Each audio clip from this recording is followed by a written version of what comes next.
The ancient money rules that still make people rich today. The Richest Man in Babylon, George S. Clason.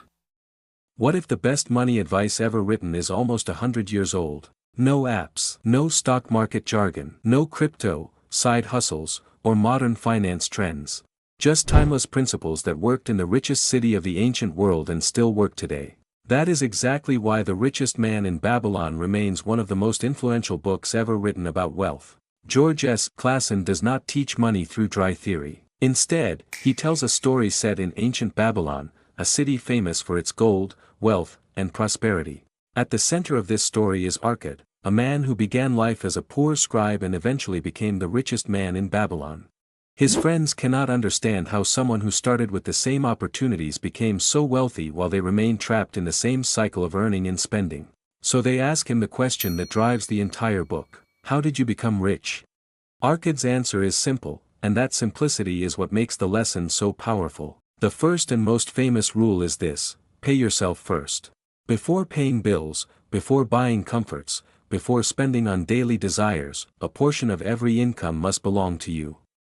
Arkad teaches that for every 10 coins you earn, at least one must be yours to keep. This is the foundation of wealth. Not earning more, keeping more. This principle later became known as the first cure: start thy purse to fattening, save at least 10% of what you earn. This idea sounds almost too simple, but that is precisely why it survives across generations. Most people focus on income. The wealthy focus on accumulation. The second major lesson is controlling expenses. Clason makes a distinction that is still incredibly relevant today: people confuse needs with desires. As income grows, desires grow with it. A bigger salary often creates bigger spending, not bigger wealth. Luxury quickly disguises itself as necessity. This is why many people can earn impressive amounts and still remain financially fragile.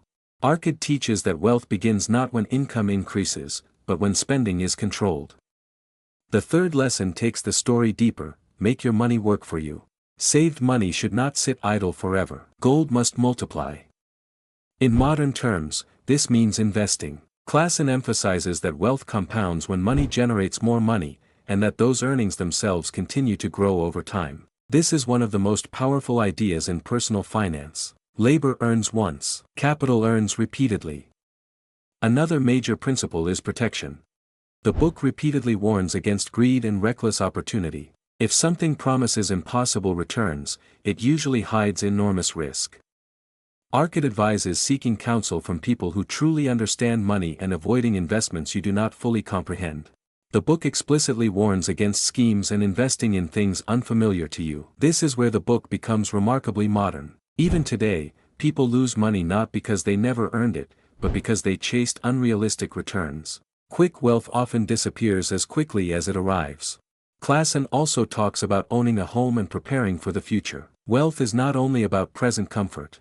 It is about long-term security. Retirement, family stability, and future income all matter.